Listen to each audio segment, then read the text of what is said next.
राजधानी दिल्ली। रात के 12 बजे थे।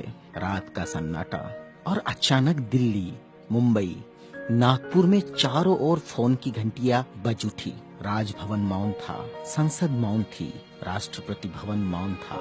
हर कोई कश्मकश में था। शायद कोई बड़ा हादसा हुआ था। यह किसी बड़े हादसे या आपदा से कम नहीं था। कोई अचानक हमें छोड़कर चला गया था, जिसके जाने से करोड़ों लोग दुख भरे आंसुओं से विलाप कर रहे थे। देखते ही देखते मुंबई की सारी सड़कें भीड़ से भर गई। पैर रखने की भी जगह नहीं बची थी मुंबई की सड़कों पर, क्योंकि पार्थिव शरीर मुंबई लाया जाना था और अंतिम संस्कार भी मुंबई में ही होना था। नागपुर, कानपुर, दिल्ली, चेन्नई, मद्रास, बेंगलोर, पुणे, नासिक और पूरे देश से मुंबई आने वाली रेलगाड़ियों और बसों में बैठने को जगह नहीं थी। सब जल्द से जल्द मुंबई पहुंचना चाहते थे और देखते ही देखते अरब सागर वाली मुंबई जनसागर से भर गई।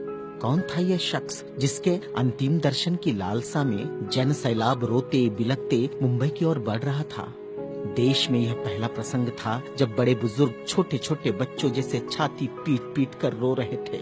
महिलाएं आक्रोश कर रही थी और कह रही थी, मेरे पिता चले गए, अब कौन है हमारा यहाँ। चंदन की चिता पर जब उसे रखा गया तो लाखों दिल रुदन से जल रहे थे।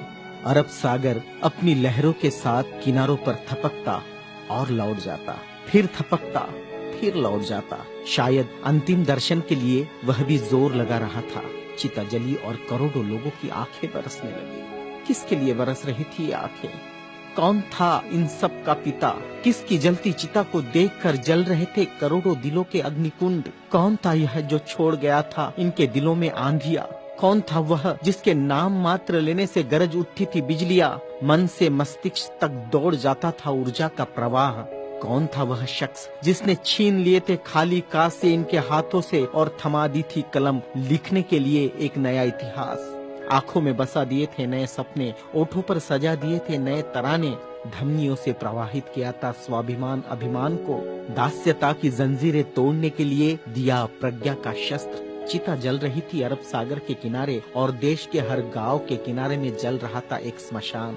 हर एक शख्स की आंखों में और दिल में भी, जो नहीं पहुंच सका था अरब सागर के किनारे, एक टक देख रहा था वह उसकी प्रतिमा या गांव के उस झंडे को जिसमें नीला चक्र लहरा रहा था।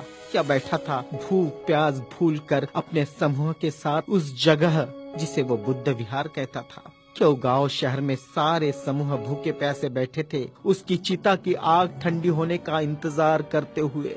कौन सी आग थी जो वह लगाकर चला गया था? क्या विद्रोह की आग थी या थी वह संघर्ष की आग? भूखे नंगे बदनों को कपड़ों से ढकने की थी आग? असमानता की धज्जियां उड़ाकर समानता प्रस्थापित करने की आग? चवदार तालाब पर जलाई हुई आग अब बुझने का नाम नहीं ले रही थी। धू धू जलती मनुस्मृति धुएं के साथ खत्म हुई थी। क्या यह वह आग थी जो जलाकर चला गया था? वह सारे ज्ञानपीठ, स्कूल, कॉलेज मरुभूमि जैसे लग रहे थे। युवा युवतियों की कलकलाहट आज मौन थी। जिन्होंने हाथ में कलम थमाई, शिक्षा का महत्व समझाया, जीने का मकसद दिया, राष्ट्र प्रेम की ओतप्रोत भावना जगाई, वह युगंधर, वह प्रज्ञा सूर्य काल के कपाल से ढल गया था। जिस प्रज्ञा तेज ने चेहरे पर रोशनियां बखेरी थी, क्या वह अंधेरे में गुम हो रहा था? बड़ी अजीब कश्मकश थी। भारत का महान पत्रकार, अर्थशास्त्री, दूरदृष्टा क्या दृष्टि से ओझल हो जाएगा? सारे मिलों पर ऐसा लग रहा था जैसे हड़ताल चल रही हो। सुबह शाम आवाज देकर जगाने वाली धुआं भरी चिमनियां भी आज चुपचाप थी। खेतों में हल नहीं चला पाया किसान। क्यों? सारे ऑफिस, सारे कोर्ट, सारी कचहरियां सूनी हो गई, जैसे सुना हो जाता है बेटी के विदा होने के बाद बाप का आंगन। सारे खेतीहर मजदूर, किसान असमंजस में थे। ये क्या हुआ? उनके सिर का छत्र छीन गया। वह जो चंदन की चिता पर जल रहा है, उसने ही तो जलाई थी जबरान जोत। मजदूर आंदोलन का वही तो था आधुनिक भारत में मसीहा। सारी मिलों पर होती थी जो हड़ताल आंदोलन अपने अधिकारों के लिए, उसकी प्रेरणा भी तो वही था जिसने मजदूरों को अपना स्वतंत्र पक्ष दिया और संविधान में लिख दी वह सभी बातें जिन्होंने किसानों, खेतीहारों, मजदूरों के जीवन में खुशियां बखेरी थी। इधर नागपुर की दीक्षा भूमि पर मातम पसरा था। लोगों की चीखें सुनाई दे रही थी, बाबा चले गए, हमारे बाबा चले गए। आधुनिक भारत का वह सपुत्र है जिसने भारत में लोकतंत्र का बीजारोपण किया था, जिसने भारत के संविधान को रचकर भारत को लोकतांत्रिक गणराज्य बनाया था, हर नागरिक को समानता, स्वतंत्रता और न्याय का अधिकार दिया था, वोट देने का अधिकार देकर देश का मालिक बनाया था।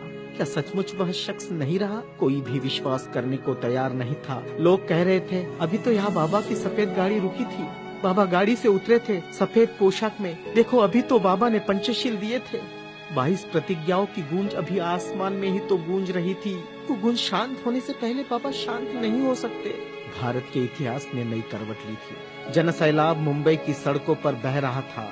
भारतीय संस्कृति में तुच्छ कहलाने वाली नारी, जिसे हिंदू कोड बिल का सहारा बाबा ने देना चाहा और फिर संविधान में उसके हक आरक्षित किए, ऐसी माँ बहनें लाखों की तादाद में स्मशान भूमि पर थी। यह भारतीय सड़ी गली धर्म परंपराओं के मुंह पर एक जोरदार तमाचा था, क्योंकि जिन महिलाओं को स्मशान जाने का अधिकार भी नहीं दिया, ऐसी 3 लाख महिलाएं बाबा के अंतिम दर्शन को पहुंची थी, जो अपने आप में एक विश्व विक्रम था। भारत का यह युगंधर, संविधान निर्माता, प्रज्ञा तेज, प्रज्ञा सूर्य, महासूर्य, कल्प पुरुष नव भारत को नवचेतना देकर चला गया।